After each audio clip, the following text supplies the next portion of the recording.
दोस्तों, क्या हो अगर एक नई पुलिस ऑफिसर को अपनी पहली ही असाइनमेंट के लिए एक नाइट शिफ्ट दे दी जाए, वो भी एक ऐसे पुलिस स्टेशन में जहां न तो कोई होगा। इनफैक्ट उस पुलिस स्टेशन की आज आखिरी रात है, जिसके बाद यह पुलिस स्टेशन बंद हो जाएगा और इस पुलिस स्टेशन का एक भयानक अतीत रहा है। तो क्या ये नई नवेली पुलिस ऑफिसर अपनी शिफ्ट पूरी कर पाएगी? और आखिर क्या है इस पुलिस स्टेशन का सच? यही राज आज की वीडियो में हम खोलने वाले हैं, क्योंकि आज की वीडियो में हम एक्सप्लेन करने वाले हैं द लास्ट शिफ्ट नाम की मूवी, जो कि एक अमेरिकन हॉरर मूवी है और इस फिल्म को एंथनी डिब्लेसी डायरेक्ट करे थे। इस एक्सप्लेनेशन वीडियो को आप पूरा जरूर देखिएगा। अब वीडियो शुरू करने से पहले मेरी आप सभी से एक रिक्वेस्ट है कि अगर आपको ये वीडियो पसंद आती है तो वीडियो को लाइक और चैनल को सब्सक्राइब भी जरूर कीजिएगा। So with that said, let's roll the intro. तो पहले सीन में हम जेसिका नाम की एक नई पुलिस ऑफिसर से मिलते हैं, जो कि अपनी पहली असाइनमेंट के लिए एक पुलिस स्टेशन का नाइट शिफ्ट करने आई थी। स्टेशन जाने से पहले उसकी माँ उसे कॉल करके इस असाइनमेंट पर न जाने की रिक्वेस्ट करती हैं, लेकिन जेसिका उन्हें बाय बोलकर फोन काट देती है। स्टेशन के अंदर कोई भी नहीं था और तभी हम देखते हैं कि वहां एक आदमी गुस्से में जोर जोर से अपना हाथ पटकते हुए आ जाता है और जेसिका को देखते ही वो गुस्से में पीछे मुड़ने कहता है। जेसिका पीछे मुड़ जाती है और वो आदमी उसके पास आ जाता है। यह आदमी दरअसल सार्जेंट कोहेन थे, जो कि जेसिका के सुपीरियर और रिपोर्टिंग ऑफिसर थे। वो जेसिका को बताते हैं कि एक नया पुलिस स्टेशन बनाया गया है और इस स्टेशन का सारा स्टाफ वहीं पर शिफ्ट हो चुका है। इनफैक्ट जेसिका भी कल से वहीं काम करेगी, लेकिन आज की रात जेसिका को इस स्टेशन की लास्ट शिफ्ट पूरी करनी होगी, क्योंकि कल ये स्टेशन परमानेंटली बंद हो जाएगा। वो आगे बताते हैं कि इस स्टेशन के सारे 911 वाले जो कॉल्स हैं वो न्यू स्टेशन को रीराउट किए गए हैं। इसका मतलब है कि जेसिका को कोई भी 911 का कॉल तो नहीं आएगा, तो उसे बस अपनी शिफ्ट पूरी करनी है। अब यहाँ जो ऑफिसर थे वो अपना एड्रेस और फोन नंबर भी जेसिका को दे देते हैं, ताकि इमरजेंसी में जेसिका उन्हें कांटेक्ट कर सके। फिर सार्जेंट कोहेन उसे किचन दिखाते हैं और हॉल के एंड में होल्डिंग सेल, यानी जहां कैदियों को रखा जाता है न कुछ समय के लिए, वो दिखाते हैं। वैसे ही वो जेसिका से कह देते हैं कि जेसिका को उधर जाने की जरूरत नहीं है। जेसिका उन्हें पूछती है कि एक एम्प्टी स्टेशन की नाइट शिफ्ट की जिम्मेदारी उसे क्यों दे दी गई, मतलब किसी सिक्योरिटी को भी यहाँ डाला जा सकता था। और इसके जवाब में सार्जेंट उसे बताते हैं कि कोई भी बाहर की सिक्योरिटी यहाँ रखना मना है और ये काम पुलिस ऑफिसर्स को ही करना पड़ता है। अब इसके बाद सार्जेंट उसे एक एविडेंस रूम में ले जाते हैं, जहां तरह तरह के एविडेंसेस रखे गए थे। अब इन एविडेंसेस को मोस्टली क्राइम सीन से उठाया गया था, लेकिन समहाउ इसे डिस्पोज नहीं किया गया था। इसीलिए उस रात 10 बजे से लेकर सुबह 4 बजे तक एक हैजमैट टीम आएगी और ये सारी एविडेंस मटेरियल ले जाएगी। सार्जेंट कोहेन अब सीरियस होकर जेसिका को ये स्टेशन छोड़कर न जाने की वार्निंग देते हैं और कहते हैं कि उसकी शिफ्ट खत्म होते ही वो स्टेशन पर आ जाएंगे। अब दोस्तों, रात के 8 बज रहे थे और जेसिका अपनी टेबल पर बुक पढ़ रही थी और तभी उसे हॉलवे में लाइट फ्लिकर होने की आवाज आती है। जेसिका इसे चेक करने जाती है और उसी मोमेंट स्टेशन पर एक कॉल आता है। कॉल पर एक डरी हुई लड़की मदद की पुकार लगा रही थी और वो कह रही थी कि मुझे बचा लो, मैं फंस गई हूं, वो लोग सब मर गए होंगे। लेकिन जेसिका ये सब समझ नहीं पाती और उस लड़की से उसका एड्रेस पूछने लगती है, लेकिन तभी कॉल कट हो जाता है। जेसिका फिर न्यू स्टेशन पर कॉल करके उस कॉल के बारे में बताती है, लेकिन न्यू स्टेशन वाला ऑफिसर उससे कहता है कि जेसिका को कॉल आ ही नहीं सकता, क्योंकि सारे 911 कॉल्स को तो न्यू स्टेशन पर डाइवर्ट कर दिया गया है। ऑफिसर कहता है कि उसे अगर कुछ इन्फॉर्मेशन मिली तो वो बताएगा, और तभी जेसिका को कहीं से कुछ आवाज आती है एंड वो फिर से इस आवाज को चेक करने निकल जाती है। बट एज एक्सपेक्टेड उसे कुछ मिलता नहीं। इस पॉइंट तक 10 बजने लग रहे थे और जेसिका स्टेशन के किचन में बैठकर अपना डिनर खा रही होती है और तभी उसे अपने मुंह में एक बहुत ज्यादा लंबा सा बाल मिलता है, जिसे वो जितना निकालने की कोशिश करती है उतना ही ये बाल बढ़ता जा रहा था। ऑफ कोर्स ये काफी डिस्गस्टिंग चीज है, राइट? तो इसी डिस्गस्ट में जेसिका उल्टी कर देती है। अपना बचा हुआ सैंडविच भी वो कचरे में फेंक देती है और तभी उसे मेन डोर पर किसी के नॉकिंग की आवाज आती है, लेकिन चेक करने पर अगेन वहां कोई नहीं था। लेकिन वापस स्टेशन के अंदर आते ही जेसिका को वहां एक होमलेस बंदा दिखाई देता है, जो पता नहीं कैसे अंदर घुस गया था और वो वहीं पर बेहोशी की हालत में नंबर 1 करने लग जाता है। ये देखकर जेसिका उसे निकल जाने को कहती है, लेकिन वो बंदा अपने होश में नहीं था। ऐसा लग रहा था मानो वो किसी ट्रांस स्टेट में है। जेसिका उसे धक्के मार के बाहर निकाल ही देती है। इसके बाद वॉशरूम में हाथ धोते वक्त वहां की ड्रेनेज पाइप से उसे म्यूजिक जैसी आवाजें आने लगती हैं और इसका पीछा करते हुए वो मेंस टॉयलेट तक पहुंच जाती है, जहां वो देखती है कि हर टॉयलेट पर कुछ ब्लैक कलर का लिक्विड पड़ा हुआ था, जिससे बहुत ज्यादा गंदी स्मेल आ रही थी।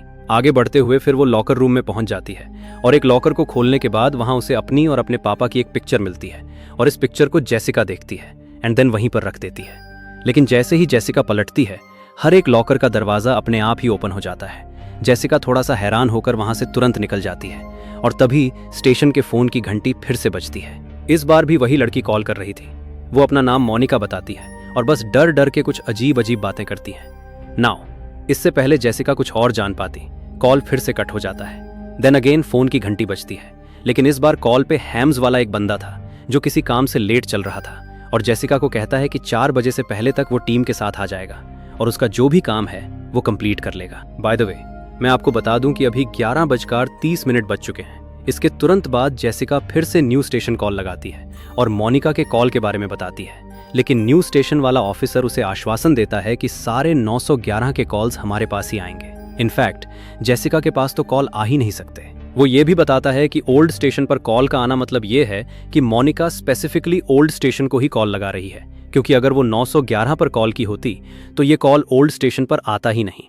ऑफिसर कहता है कि अगर जेसिका को फिर से कॉल आता है तो जेसिका उस लड़की को ये कह दे कि वो 911 पर कॉल करे, न कि इस नंबर पर। खैर, तो इस कॉल के बाद जेसिका को तरह तरह की आवाजें सुनाई देने लगती हैं और स्टेशन पर काफी असाधारण गतिविधियां स्टार्ट हो जाती हैं।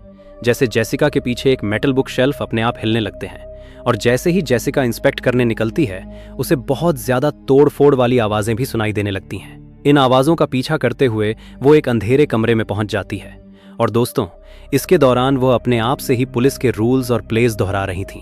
उस कमरे में जेसिका को वही होमलेस बंदा फिर से दिखाई देता है जो कि वहां पड़े बॉक्सेस में कुछ कागजात ढूंढ रहा था। जेसिका तुरंत उसे ओवरपावर करके उसके हाथों में हथकड़ियां पहना देती है और उसे एक होल्डिंग सेल में ले जाती है। लेकिन दोस्तों, तभी कमरे का दरवाजा अपने आप ही बंद हो जाता है। इनफैक्ट यहाँ की लाइट्स भी चली जाती हैं। इसी वक्त स्टेशन में लड़कियों के चिल्लाने की भी आवाजें आ रही थीं और जेसिका अब काफी डरी हुई थी। होमलेस बंदा अंधेरे में ही जेसिका के साथ हाथापाई करने लगता है और जेसिका उसे टेजर मार के गिरा देती है। इस पॉइंट पे रात के 12 बज रहे थे। जेसिका अपनी फ्लैशलाइट से दरवाजा ढूंढती है, लेकिन तभी दरवाजे की विंडो पर एक अजीब सा आदमी अचानक ही आ जाता है जिसका चेहरा खून से लथपथ था और चेहरे पे काफी मार्क्स भी दिख रहे थे। जेसिका फिर डर के अपनी फ्लैशलाइट वहां गिरा देती है। तभी कोई तो आदमी जेसिका की फ्लैशलाइट उठा के उस पर पॉइंट करने लगता है और जेसिका को लगता है कि शायद ये वही होमलेस बंदा है। लेकिन जैसे ही वो आदमी टॉर्च कोने में पड़े हुए होमलेस बंदे पर घुमाता है, तब हमें पता चलता है कि यहाँ इन दोनों के अलावा कोई और भी है। अब हमें कैसे पता चला कि ये आदमी ही है? तो दोस्तों, ये अनजान आदमी हाँफ रहा था और उसकी इस आवाज से हमें पता चलता है कि हाँ, ये कोई आदमी ही है। इनफैक्ट वो बार बार टॉर्च को बंद कर रहा था, फिर चालू कर दे रहा था, एज इफ जेसिका को टॉन्ट कर रहा हो। वो बार बार जेसिका के चेहरे पर टॉर्च घुमा रहा था और जेसिका के पूछने के बाद भी वो कोई भी जवाब नहीं दे रहा था। तभी अचानक से 1 सेकंड के फ्लैश के अंदर हम देख पाते हैं कि जेसिका के ठीक पीछे 2 अनजान इंसान खड़े थे। इन लोगों के गले में फंदा था और इनका मुंह एक कपड़े वाले व्हाइट बैग से ढका हुआ था जिस पर खून से कुछ लाइंस या रिचुअलिस्टिक डिजाइन बनाई गई थी, बिल्कुल उसी तरह जैसे वो आदमी जो अचानक दरवाजे के विंडो पर आया था वो उसके चेहरे पर था। और फिर एकदम से लाइट्स फिर से ऑन हो जाती हैं और कमरे का दरवाजा भी खुल जाता है। हम देखते हैं कि वो होमलेस बंदा वहीं कोने में बेहोश पड़ा हुआ था और जेसिका अपनी फ्लैशलाइट उठा के वहां से निकल जाती है। निकलते ही वो जल्दी से बाहर से इस कमरे को लॉक भी कर देती है। इस पॉइंट तक जेसिका काफी डर चुकी थी, लेकिन वो हिम्मत नहीं हारती। वो बाहर आकर फिर से अपना पुलिस प्लेस दोहराने लगती है। ऐसे में जेसिका थोड़ी सी शांत होती है और अपनी टेबल पर आकर बैठ जाती है। वो फिर सार्जेंट कोहेन को कॉल लगाकर सब बताने की सोचती है, लेकिन कॉल पर वो कुछ कह नहीं पाती। तभी सीलिंग में उसे कुछ अजीब दिखाई देता है। सीलिंग पर खून से MOS लिखा गया था, जिसे अगर हम रोटेट करके पढ़ें तो ये होगा SOW। जेसिका फिर जल्दी से जाकर सारे दरवाजे लॉक कर देती है और एंट्रेंस वाला डोर लॉक करते वक्त उसे वहां एक लड़की खड़े होकर स्मोक करती हुई दिखती है। इस लड़की का नाम मैरी गोल्ड होता है और वो जेसिका को बताती है कि वो भी पहले स्टेशन में एक बार होल्डिंग सेल में थी और तब वहां 3 लोगों को उसकी साइड वाली सेल में लाया गया था। वो बताती है कि इस फैमिली को पेमॉन फैमिली बोलते हैं और उनको मैशन फैमिली जैसा बंदा था जिन्होंने कुछ लड़कियों को किडनैप करके समाप्त किया था। जेसिका ये सुनकर हामी भरती है। वो बताती है कि ऑफिसर्स ने उस पेमॉन फैमिली को क्राइम सीन पर ही खत्म कर दिया था और उसके पापा भी उन ऑफिसर्स में से एक थे जो इस घटना में समाप्त हुए थे।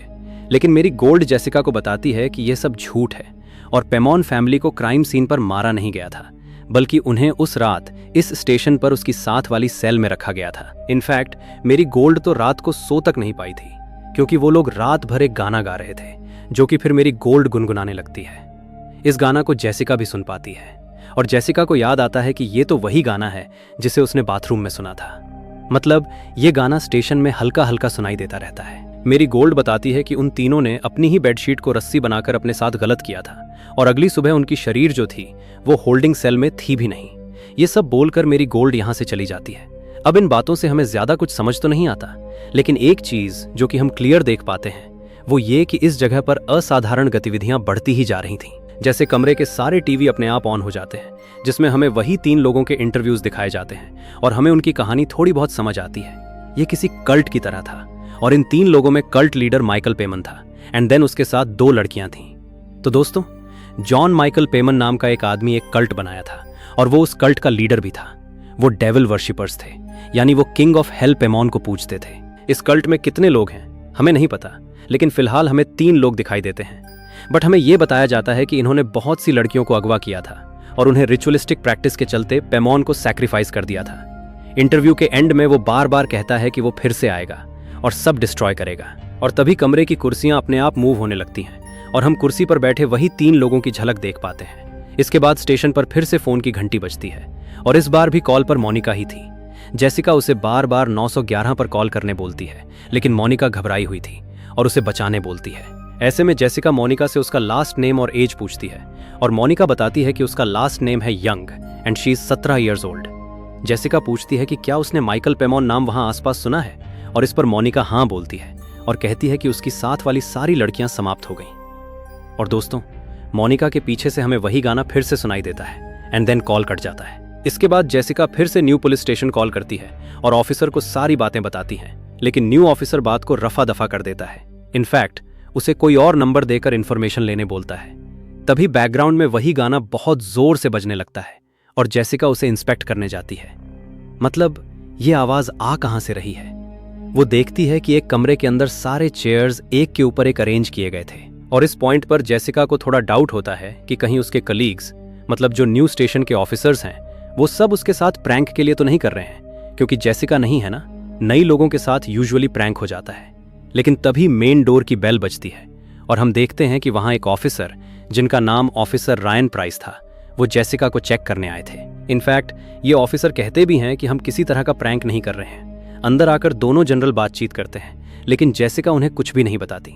मतलब जो कुछ जेसिका के साथ हो रहा है उस बारे में कुछ नहीं बताती।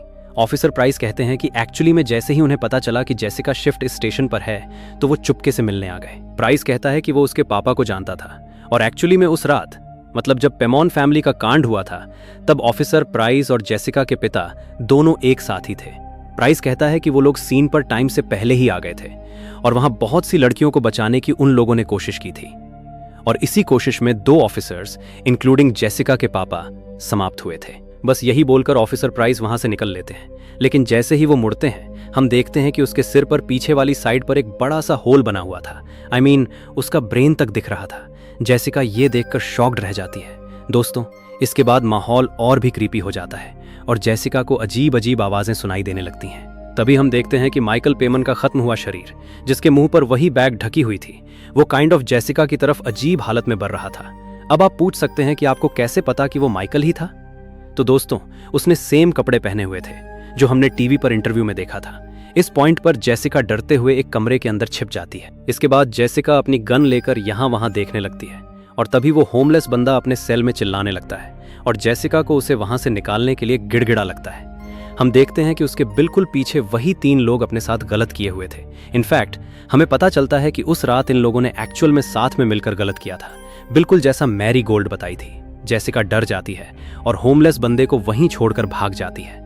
तभी लॉबी में एक लड़की का खोज जेसिका के पीछे लग जाता है और बैकग्राउंड में वही गाना हमें सुनाई देता है। जेसिका गाने का पीछा करते हुए एक कमरे में पहुंच जाती है, जहां हम देखते हैं कि 7 लड़कियां बैठकर वो गाना जोर जोर से गा रही थीं। गाने के बोल से ऐसा लग रहा था कि ये किसी तरह का प्रेयर है, मतलब डेविल की स्तुति होती है ना, वैसा कुछ जो कि किंग ऑफ हेल, मतलब पेमोन के लिए गाया जा रहा था। जैसे ही वो लड़कियां जेसिका की तरफ मुड़ने लगती हैं, उनके चेहरे पर एक खून सा सना हुआ कपड़ा अपीयर हो जाता है और दोस्तों, तभी कमरे का दरवाजा एकदम से बंद हो जाता है और लड़कियां भी गायब हो जाती हैं। जेसिका जैसे तैसे वहां से निकलते हुए सार्जेंट कोहेन को कॉल लगाकर उन्हें सब बताती है, लेकिन सार्जेंट कोहेन उस पर ही गुस्सा करते हैं और उसकी काबिलियत पर ही सवाल उठाने लगते हैं। ऐसे में जेसिका हार मानकर शिफ्ट को पूरा करने का ठान लेती है।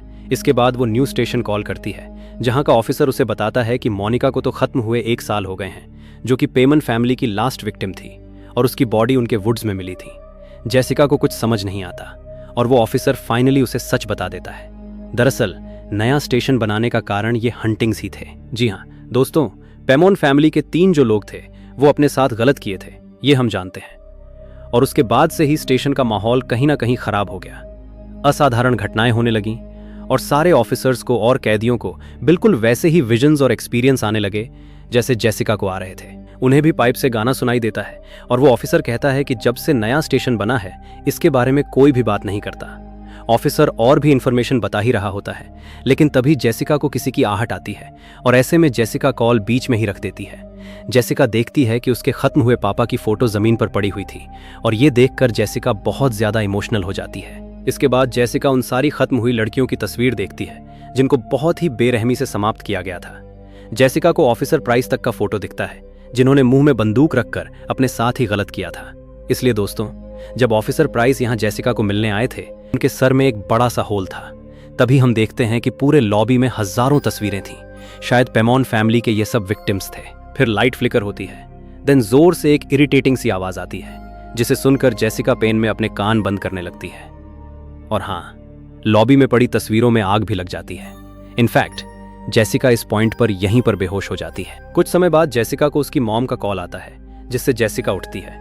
उसकी मॉम उससे सुबह के लिए माफी मांग रही थी क्योंकि वो नहीं चाहती थी कि जेसिका पुलिस ऑफिसर की नौकरी करे।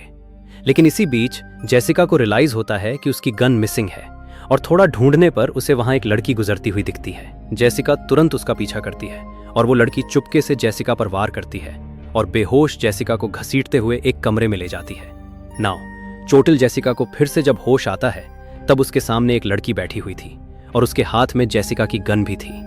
वो कहती है कि जेसिका बहुत लकी है जो उसे इस सब में हिस्सा लेने का चांस मिल रहा है। लेकिन जेसिका वाज लाइक कि मुझे नहीं पता कि मैं जो देख रही हूँ वो सच है या फिर मेरा एक वहम है। अब ये लड़की कौन थी?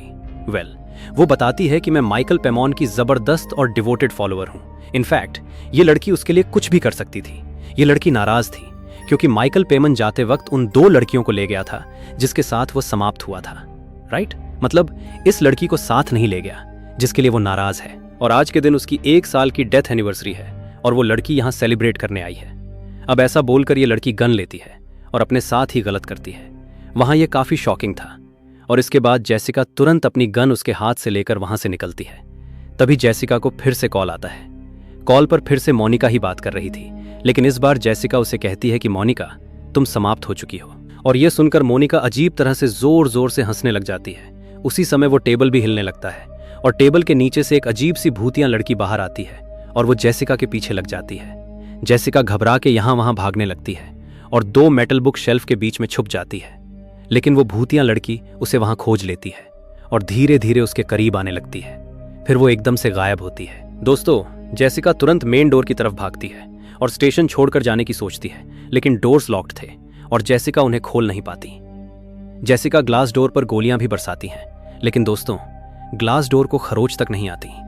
तभी जेसिका को अपने मोबाइल पर उसके पापा का कॉल आता है जो कि कह रहे थे कि जेसिका पर वो बहुत गर्व करते हैं। He is very proud of her और इसीलिए जेसिका को स्टेशन छोड़कर नहीं जाना चाहिए क्योंकि उन्होंने इसी जॉब के लिए अपनी जान दी थी।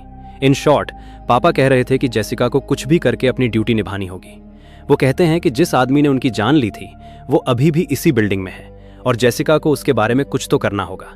तभी हम एक आदमी को जेसिका के बगल से जाते हुए देखते हैं। जेसिका उसको रोकती है और दोस्तों, ये वही होमलेस बंदा था जो अब बिल्कुल भूतिया लगने लगा था।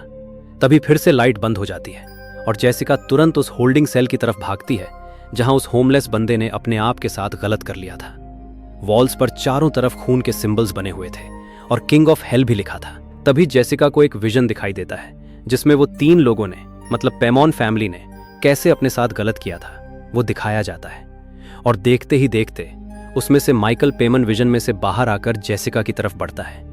जेसिका हड़बड़ा जाती है और रूम से बाहर निकलती है जहां उसे ऑफिसर प्राइस दिखता है जो अपनी उंगलियां गन जैसी बनाकर अपने मुंह में डालकर खुद को मतलब खत्म करने की एक्टिंग कर रहा था। इनफैक्ट उसके मुंह और नाक से खून बहने लगता है। जेसिका वहां से भागती है और माइकल पेमन भी उसे हंट करने लगता है। तभी वो एक डोर के पास आती है जहां डोर नॉक पर उसकी और उसके पापा की फोटो लगी हुई थी। जेसिका इसे देखकर रोने लगती है और फिर से अपने पुलिस का प्लेस बोलने लगती है।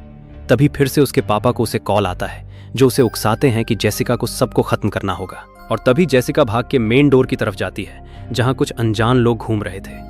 जेसिका एक एक करके अपनी गन की मदद से इन सबको समाप्त करती है। एविडेंस रूम में जाने के बाद जेसिका देखती है कि वहां के सारे एविडेंस मटेरियल गायब थे। यहां मैं आपको बता दूं कि यह सब अंधेरा में हो रहा था, क्योंकि लाइट तो पहले ही जा चुकी थी। जेसिका सबको ढूंढ रही थी ताकि उन्हें खत्म कर सके, और ऐसे ही एक आदमी को मार देने के बाद अचानक से जेसिका को पीछे से कोई गोली मार देता है। और दोस्तों, ये कोई और नहीं बल्कि सार्जेंट कोहेन थे। और इस पॉइंट पर रियलिटी स्ट्रक होती है, जहां वो देखती है कि उसने अनजान कल्ट लोगों को नहीं बल्कि हैजमैट वाले बंदों को खत्म कर दिया था, जो कि यहां 4 बजे आए थे। ये रियलिटी समझने के बाद जेसिका एकदम टूट सी जाती है, लेकिन वो कुछ कर नहीं पाती क्योंकि वो खुद चोटिल हालत में पड़ी थी। सार्जेंट कोहेन तभी अपने वॉकी टॉकी से जेसिका के लिए मेडिकल हेल्प मंगवाते हैं, और हम देखते हैं कि जेसिका भी अब वही गाना गुनगुना रही थी, और उसे पेमॉन फैमिली के तीनों लोग अपने सामने दिखाई देते हैं। एंड फाइनली जेसिका अपना दम तोड़ देती है। यहीं पर फिल्म खत्म हो जाती है। तो दोस्तों, ये थी द लास्ट शिफ्ट मूवी की कहानी, जिसकी कहानी आप ठीक ठाक समझ गए होंगे। ऐसे ही और हॉरर मूवी देखने के लिए प्राइम मूवीज चैनल को सब्सक्राइब करें।